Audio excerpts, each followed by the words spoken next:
Let's talk about it. Here at Nate's Table Talk, we're here just chopping it up here.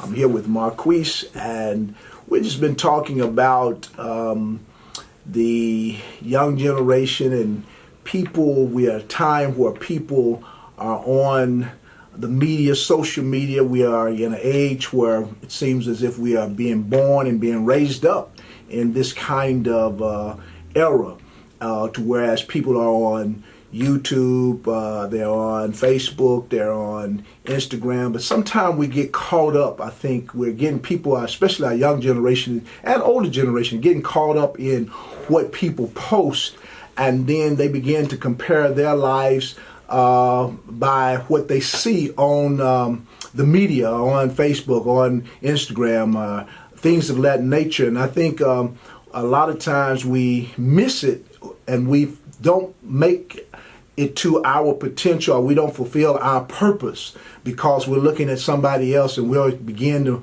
wanting the same things. But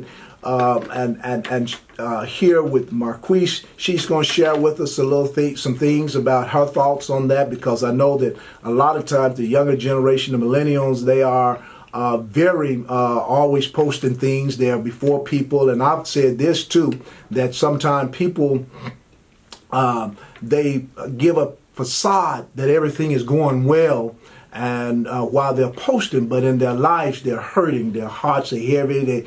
They are really lonely, and some of them are lost and feel insecure. And so we're just talking about that. And Marquise, what is your thoughts on that, about people that's posting things, and people look at what they're posting and they want their life like that? Well, it's funny. I mean, you talking about this because honestly, I had to take a step back from social media. Like, I deleted everything, my Facebook, my Instagram. I actually yesterday literally just got back on social media because I was that person that was looking at everybody else. Like, all my friends are just, seeing people posting their vacation trips, people proposing to their mates and relationships, and just everybody just seemed like they were doing so well. Like, all my friends, and not just my friends, but other people that, I followed, it seemed like God was just blessing them, and I kind of felt like, dang, Lord, I'm doing everything right. I felt like, I'm trying. So it's like, why am I not getting all this? You know what I'm saying? And so for me, I had to take a step back and get off of that, really put my focus back on the Lord, on God, because it was really eating me up. So, was it more than one, or was just certain people that you see, or was it people that you knew that were doing things, or people you didn't know that were doing things that you saw on the media and then made you feel like that?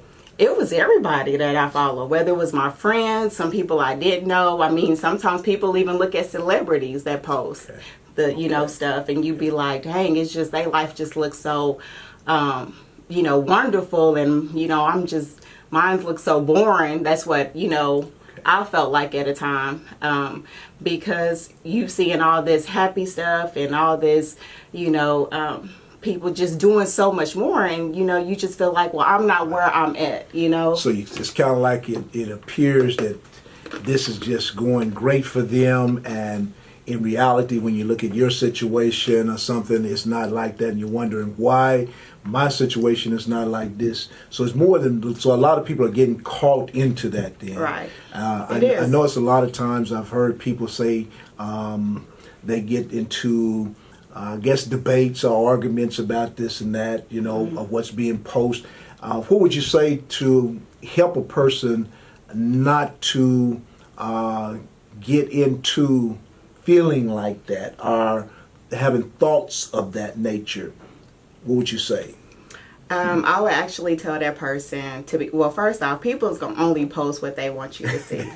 I like that. They will only post what they want you to see. You don't see nobody on Facebook or Instagram or YouTube posting the bad stuff. So it's all good. It's all good. So you can't get caught up in that. And it's so easy to.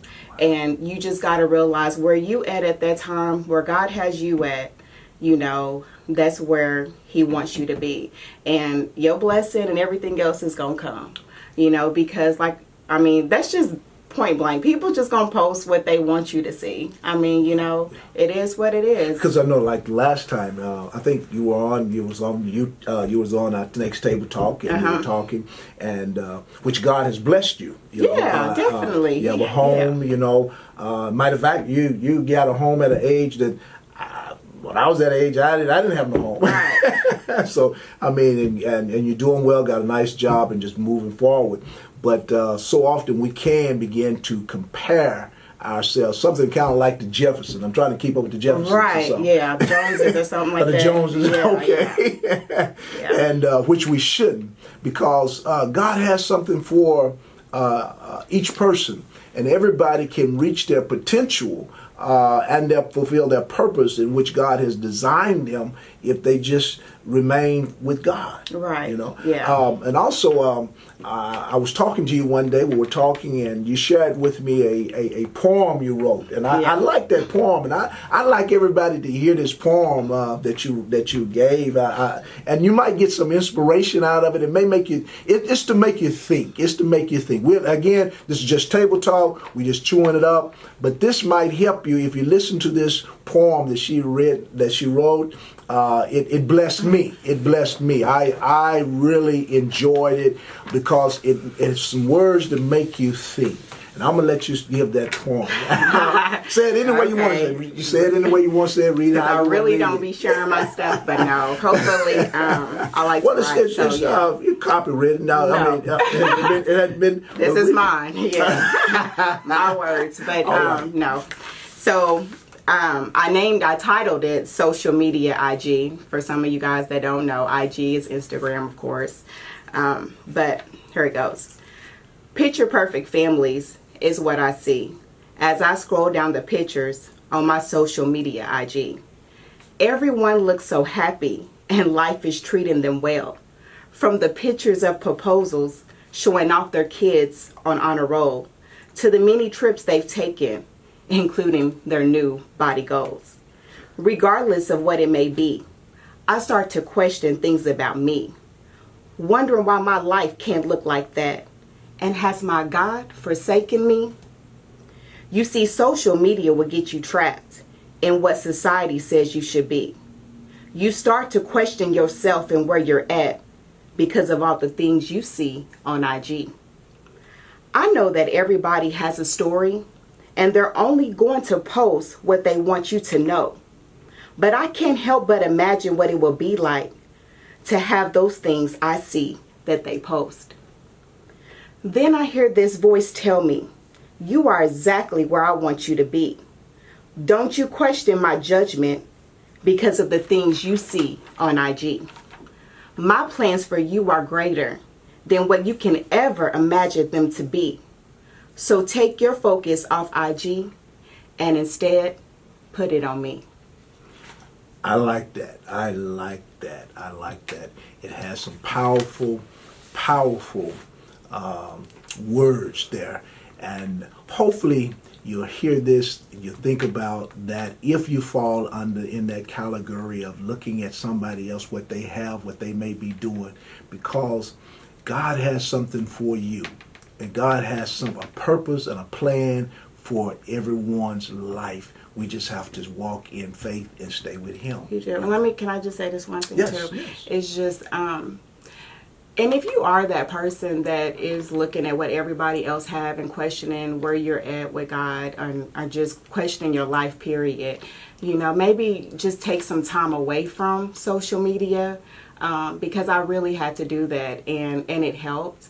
And I don't want nobody to think I don't love my life now. I love my life. I love my life then. It's just, I do. I love my life. I'm waiting on my Boaz, but anyways, but I just say, don't get caught up in it, because, everybody has a story. Nobody's perfect, and just put your focus on God and just allow Him to be the one to lead you, and everything else will fall into place. All right. Until the next table talk, we'll see you then.